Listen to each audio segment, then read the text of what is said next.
திருப்பி நான் கேட்டேன், என்னையே கூட இன்க்ளூடிங் மை செல்ஃப், நம்ம யாரை கேள்வி கேட்டாலும் எப்படி போயிட்டோம், ஐயோ ஒரே பிஸிப்பா, ஒன்றுத்துக்குமே டைம் இல்லை. இதை சொல்லாதவர்கள் யாரும் இருக்க முடியாது.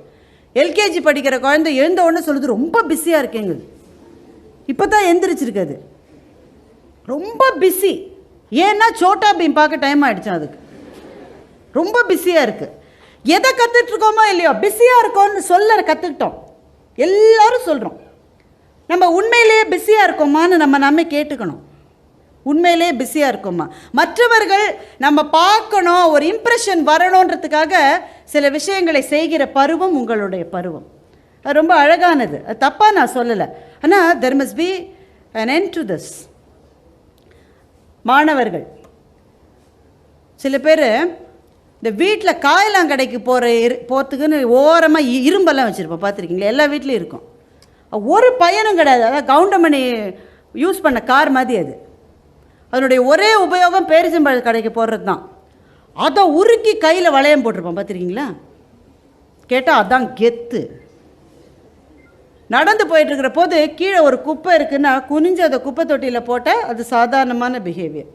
அதை காலாலேயே ஒரு விட்டு அது அப்படியே ராக்கெட் மாதிரி உள்ளே போய் விழுந்தா அதுதான் கெத்து.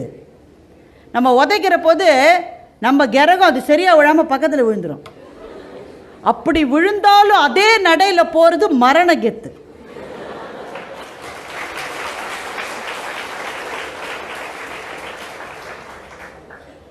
அல்ல, மாணவர்களுக்கு பலவிதமான மயக்கங்கள் வருகிற பருவம் கல்லூரி பருவம். ஃப்ரெண்டு சொல்லுவான், அவள் உன்னை பார்த்து சிரிக்கலடா, எனக்கு ஷுவராக தெரியும். இவன் நம்புவான் அவள் என்னை பார்த்து தான் சிரிச்சான்னு. அவன் ஃப்ரெண்டு நல்லவன், அவன் சொல்லுவான், இல்லைடா அவள் வாட்ச்மேனை பார்த்து கூட நேற்று அதே மாதிரி தான்டா சிரிச்சா.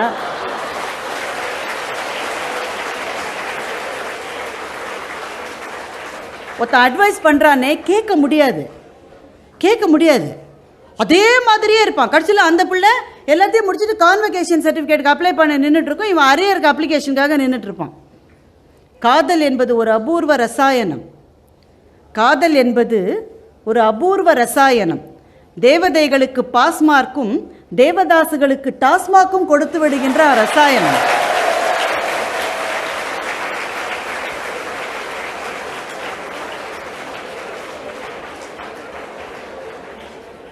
காலம் காலம் காலம், வேற எதுவும் ப்ராப்ளம் இல்லை. காதலிக்கிறதுலாம் பிரச்சனையே கிடையாது எங்களுக்கு. தாராளமாக பண்ணுங்க. அல்ல, எங்களுக்கு தெரியும் என்னென்னா கூடாது அப்படின்னா தான் அது பெருசாகிடும். நாங்கள் சும்மாவே இருந்தால் நீங்களே சண்டை போட்டு பிரிஞ்சிருவீங்க, உடனே பிரேக்கப் ஆயிரும். அது இப்போ அப்பா அம்மாலாம் நல்லா புரிஞ்சு வச்சுக்கிட்டாங்க. அதை காதலிக்கிறாயா அந்த அப்பா அம்மாலாம் இப்போ கிடையாது. கேட்டால் தான் ஒரே விஸ்வரூபம் எடுக்கும். காதலிக்கிறேன், ஓகே ஷுர் அப்படின்ட்டு அடுத்த நாள் பிரேக்கப் ஆயிரும். அதுவே தானா, சொந்த முயற்சி இல்லையே. அதனால் அதை பற்றிலாம் பிரச்சனை இல்லை. எங்கள் பிரச்சனை என்னன்னா, your time is wasted, the most precious time. ராத்திரி 12 மணிக்கு போர்வைக்குள்ளே எஸ்எம்எஸ் கொடுக்குறீங்களே, அடுத்த நாள் கிளாஸை கவனிக்க முடியும் நம்புறீங்க? அதுலேயும் விளங்குற மாதிரி எதுவுமே இருக்கா? அது என்ன மொழின்னே புரியாது. அது சைனீஸா மேண்டரினா, கடைசியில் பார்த்தா இங்கிலீஷா? அது குப்புறான்னு எனக்கு புரியலையே அந்த இங்கிலீஷு. நானும் சிட்டி பேங்க்கில் 20 வருஷமாக வேலை செய்கிறேன், எனக்கு புரியவே மாட்டேங்குது அந்த இங்கிலீஷு. அப்புறம்டா அப்புறம் அப்புறம்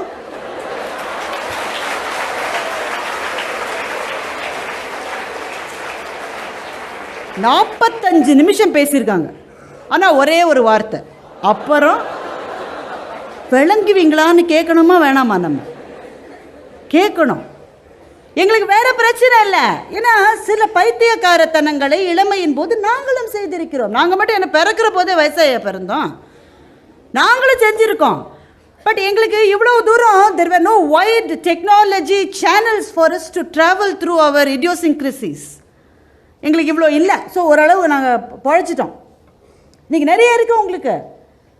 இல்லை, டைம் வேஸ்ட் ஆகும். அதான் எனக்கு பயமாக இருக்குது. Time is getting wasted. சில விஷயங்களை இளமையில் தான் கற்றுக்க முடியும், ஒரு வயசுக்கு பிறகு கற்றுக்க முடியாது. தேடி தேடி தேடி தேடி படிக்கிற அந்த வெறி இருக்குது பாருங்கள், அது இளமையில் தான் வரும். இன்றைக்கி நான் பேச்சாளராகவும் எழுத்தாளராகவும் இருக்கிறேன் என்றால் ஒரே ஒரு ஆசீர்வாதம். எங்கள் அம்மா படிக்கிற வழக்கத்தை எனக்கு கொடுத்துட்டு போயிட்டாங்க. எங்கள் அம்மா இன்றைக்கி இல்லை, ஆனால் அவங்க கொடுத்துட்டு போன வழக்கம் போகாது. அது ஊறிடுச்சு, ரத்தத்தில் ஊறிடுச்சு. Every day I have to read something. It may be a very stressful day at office.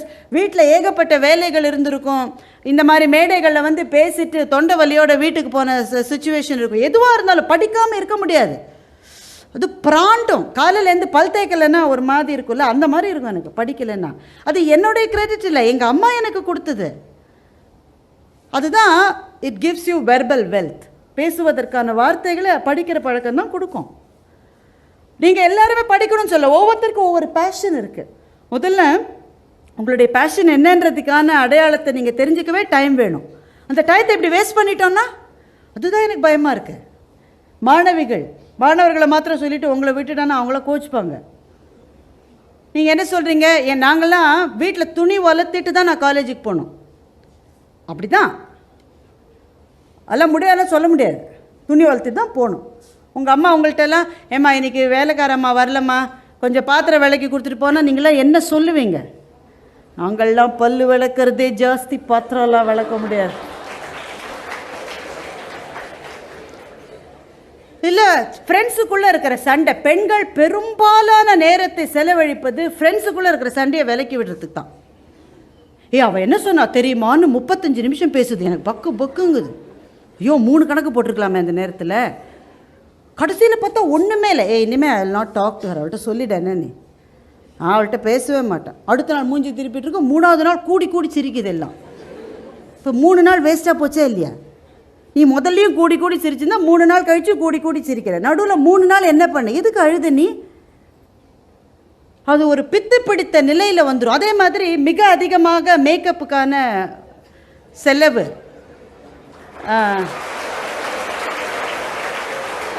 உங்களெல்லாம் பார்த்தா அப்படி தெரியல, நல்ல பிள்ளைகள் நீங்கள். பொதுவாக சொல்கிறேன், அது அந்த ஒரு இது வந்துடுது. ஏன்னா விளம்பரங்கள் தான் அதற்கு காரணம். விளம்பரங்கள் தான் காரணம். ஏதோ ஒரு க்ரீம் ஒன்று பூசுது, உடனே ஏர் ஹோஸ்டஸ் ஆகிடுது. 7 நாள் பூசினோட செல்ஃப் கான்ஃபிடென்ஸ் வருதான். அது எப்படிம்மா செல்ஃப் கான்ஃபிடென்ஸ்? க்ரீம் டப்பால் அடைச்சி விற்கிறாங்க. இவ்வளவு மலிவா செல்ஃப் கான்ஃபிடென்ஸ்? எனக்கு தெரிஞ்ச 50 புட்டி முன்னாடியே வாங்கியிருப்பேன்னா. க்ரீமை போட்ட உடனே செல்ஃப் கான்ஃபிடென்ஸ் எப்படி வரும்? தோற்றத்தை பொறுத்தது அவங்களுடைய தன்னம்பிக்கை. அவ்வளவு பலவீனமானது அவங்க தன்னம்பிக்கை. இப்போது நீங்கள் எல்லாரும் பார்க்க வேண்டிய ஒரு விஷயம், இன்றைக்கி வீட்டுக்கு போன உடனே டேக் யுவர் மொபைல் ஃபோன்ஸ், அவங்க ஆண்ட்ராய்ட் ஃபோனோ இல்லை லேப்டாப் ஏதாவது ஒன்றுத்தில் போய் பாருங்கள். ஆசிட் அட்டாக் அப்படின்ற கூகுள் சர்ச்சு பண்ணுங்கள். கிட்டத்தட்ட 12 பெண்கள் ஆசிட் அட்டாக்கினால் முகமும் தோற்றமும் உடலும் சிதைந்து போன 12 பெண்கள் மாடலிங் பண்ணி ஒரு வீடியோ கிளிப்பிங் அதில் இருக்குது. நீங்கள் பெண்கள் ஒருவேளை பார்க்காவிட்டாலும் இங்கே இருக்கிற ஆண்கள் கட்டாயமாக அதை பார்க்க வேண்டும். Please spend 5 minutes for it today. நீங்கள் எல்லாரும் அதை பார்க்கணும். நாங்கள் இதை போயுமா பார்க்கணும், நாங்கள் பார்க்குறதுக்கு என்னென்ன மாதிரிலாம் இருக்குது அப்படின்னு கேட்கக்கூடியவர்கள் அல்ல நீங்கள். சமூக பொறுப்பு மிக்க இளைஞர்கள் நீங்கள் என்பதால் உங்கள் முன்னால் நின்று இதை நான் பேசிக்கொண்டிருக்கிறேன். இதை நிச்சயமாக நீங்கள் பார்க்க வேண்டும். செல்ஃப் கான்ஃபிடென்ஸ்னால் என்னன்னு உங்களுக்கு தெரியணும்னா அதை நீங்கள் பார்க்கணும். முகம் சிதைக்கப்படுவது என்பது எவ்வளவு குரூரமானது உங்களுக்கு தெரியுமா? ஒரு 6 மாதம் முன்னாடி என் கையில் எண்ணெய் கொட்டிடுச்சு சமைக்கிற போது. இது ஒரு சின்ன காயம்தான், இது சரியாகாது, இது இதே மாதிரி தான் இருக்கும் நான் உயிரோடு இருக்கிற மட்டும். ஆனால் இதை பார்த்து நான் 2 நாள் அழுதேன்.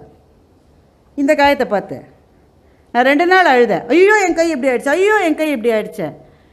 இந்த ஆல்பத்தை பார்க்குற மட்டும் நானும் அப்படி தான் இருந்தேன். அது பார்த்த உடனே ஒரு பரவசம், கோயிலுக்கு போகிற போது ஏற்படுகிற பரவசம் சிதைந்து போன அந்த பெண்களின் முகத்தை பார்த்த போது எனக்கு ஏற்பட்டது. எந்தெந்த காரணங்களுக்காகவோ முகம் சிதைக்கப்பட்டவர்கள். ஒரு பெண்ணு 15 வயசு பெண்ணு, 15 வயசாக இருக்கிற போது ரொம்ப அபூர்வமாக அழகாக இருப்பாளாம். அவளுக்கு அம்மா கிடையாது, சித்தி தான். இந்த பொண்ணு கல்யாணத்துக்கு வரதட்சணை கொடுத்த மாளாதுன்ற கடுப்பில் டாய்லெட் க்ளீன் பண்ணி வச்சுருக்கிற ஆசிட் அந்த பொண்ணு முகத்தில் கொட்டிட்டாங்க அவங்க சித்தி. இன்னொரு பொண்ணு உங்களுக்கு வழக்கமாக தெரிஞ்ச கதை தான். ஒரு பையன் திரும்ப திரும்ப வந்து ப்ரப்போஸ் பண்ணுறான், அவன் முடியாதுன்னு சொல்கிறா. நீ யாரடி எனக்கு நோன்னு சொல்கிறதுக்குன்னு அவன் முகத்தில் ஆசிட் கொட்டியிருக்கான்.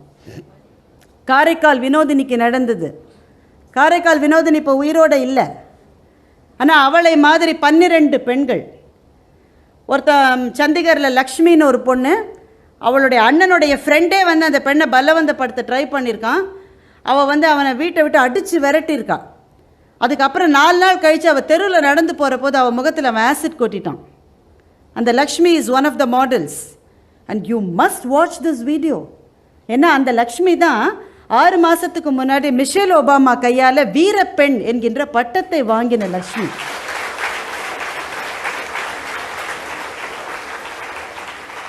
நீங்கள் எல்லாரும் அதை பார்க்கணுன்னு நான் ஏன் அவ்வளோ பர்டிகுலராக சொல்கிறேன்னா, செல்ஃப் கான்ஃபிடென்ஸ் என்பது நம் முகத்தை கண்ணாடியால் பார்த்து நமக்கு வருவது அல்ல, நம்முடைய அகம் எப்படி இருக்கிறது என்பதை பொறுத்தது அது.